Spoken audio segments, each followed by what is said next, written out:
சாலக்குடி தியான மையத்தினுடைய ஒரு பிரான்ச் தான் எலாவூர், சென்னையில் இருக்க எலாவூர் டிவைன் மர்சி தியான மையம்.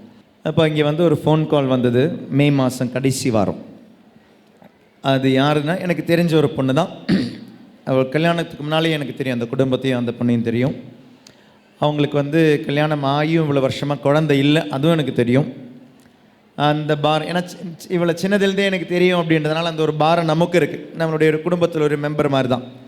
அப்போ எப்போவுமே இவளை நினைக்கும் போதெல்லாம் நம்மளும் ஜெபிப்போம், அவளுக்காகவும் அவளுடைய ஹஸ்பண்டுக்காகவும், ஆண்டவரே ஒரு குழந்தையை கொடுங்க. ஏன்னா இவளுக்கு கல்யாணமாகி குழந்தை இல்லாத போதும் இவங்களுடைய தங்கச்சிங்க, கசின் தங்கச்சிங்களுக்கு கல்யாணமாகி அவங்களுக்கு குழந்தைங்க இருக்குது.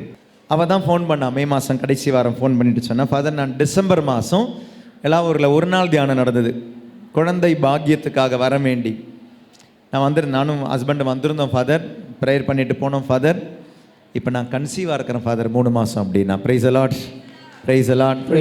அப்போ நான் அவகிட்ட கேட்டேன் எவ்வளோ வருஷத்துக்கு பிறகுமான்னு. 7 வருஷத்துக்கு பிறகு, 7 வருஷத்துக்கு பிறகு நீ கன்சீவாக இருக்கிறான். நேரடியாக வந்து சொல்லணுன்னு தான் ஆசையாக இருக்குது ஃபாதர், ஆனால் இந்த 3 மாதம் அப்படின்றதுனால சேஃப் டைம் இல்லை, அதனால் ஒரு 5 மாதம் 6 மாதம் வரும்போது நான் நேரடியாக வந்து சொல்லுவேன் ஃபாதர். இது பாதி கதை, இதில் ஒரு மீதி கதை இருக்குது. அந்த கதை தான் இன்னைக்கு இப்போ நான் சொன்ன பாயிண்ட்டுக்கு கொஞ்சம் கூட சேரும். நான் சொன்னால இவளுடைய தங்கச்சிங்க, கசின்ஸ், அவங்களுக்கு கல்யாணமாகி குழந்தைங்க இருக்குது. அப்போ அதில் இவளுடைய ஒரு தங்கச்சி, அவளுக்கு ஒரு குழந்தை இருக்குது ஆல்ரெடி, அவள் 2வது கன்சீவ் ஆகி அவளுக்கு மிஸ்கேரேஜ் ஆயிடுச்சு. மிஸ்கேரேஜ் ஆன பொழுது அந்த குழந்தை அலசி போயிடுச்சு. அப்படி ஆன பொழுது இவளுக்கு அந்த வேதனை, அந்த துக்கம் தாங்க முடியல. டிப்ரெஷனுக்கு மெதுவாக ஒரு மாதிரி சோகத்துக்குள்ளே போகிறா, சோர்வுக்குள்ளே போகிறா, தளர்ச்சிக்குள்ளே போகிறா. ஆனால் அவளுடைய அம்மா வந்து நல்ல ஞானமுள்ள ஒரு தாய். அந்த தாய் அவகிட்ட சொல்கிறாங்க, வாழ்க்கையில் ஒரு துன்பம் நடக்கும்போது எப்படியா சோர்ந்து போகிறது, ஆண்டவரை தெரிஞ்சுக்கிட்ட நீ தானே, கிறிஸ்டியன் தானே நீ, அதனால் இந்த துன்பத்தை நீ என்ன பண்ணு, ஏதாவது ஒரு விண்ணப்பத்துக்காக ஒப்புக்கொடு. பாருங்க, பொருளை சேர்க்கலை, அருளை சேர்க்குற அந்த பொண்ணு. அவளுடைய வாழ்க்கையில் ஒரு துன்பம், குழந்தை அலசி போச்சு, மிஸ்கேரேஜ் ஆகிடுச்சு. அந்த துன்பத்தை அவன் என்ன பண்ணுறான், அம்மா சொல்கிறாங்க அதை நீ அருளாக மாற்று. பாருங்கள், டெபாசிட் ஆஃப் கிரேஸ்.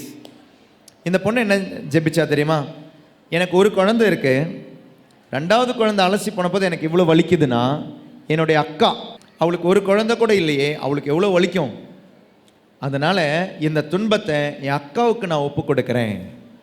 அடுத்தது நான் கன்சீவ் ஆகும்பொழுது என் அக்காவும் கன்சீவ் ஆகணும்னு ஜெபிச்சிருக்கிறா அந்த பொண்ணு. இப்போது இவங்க 2 பேருமே கன்சீவாக இருக்கிறாங்க. Price allot. ஜெபிச்சவளுக்கு 2வது குழந்தை வயிற்றில் இருக்குது, ஜெபிக்கப்பட்ட அக்காவுக்கு முதல் குழந்தை வயிற்றில் இருக்குது. பாருங்கள், இதாங்க அருளை சேர்க்கறது. என்னுடைய துன்பத்தை நான் ஜெபமாக மாற்றுறேன்.